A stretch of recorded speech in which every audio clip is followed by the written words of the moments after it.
Hello student, আজ আমি করাতে চলেছি ক্লাস 10-এর কোষে দেখে 11.1-এর 2 দাগ। এখানে দুটো ত্রিভুজ দেওয়া আছে, একটা PQR আর একটা PQS।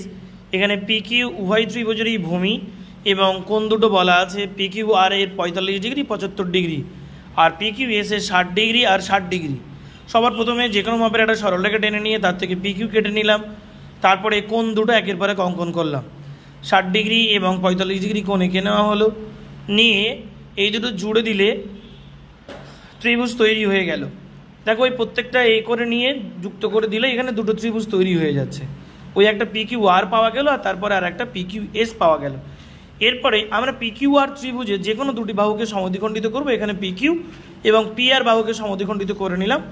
এরপরে এই সমদ্বিখণ্ডক দুটো যে বিন্দুতে ছেদ করবে সেই বিন্দু থেকে যে কোনো একটা কর্নারের ত্রিভুজ PQR এর এখানে OP কেটে নিয়ে সেই চাপ ব্যাসার্ধ নিয়ে চাপ কেটে একটা বৃত্ত ঘোরালেই আমরা কিন্তু PQR এর পরিবৃত্ত অঙ্কন করতে পারবো এবং অবশ্যই S বিন্দুটা ওই বৃত্তের উপরেই থাকবে।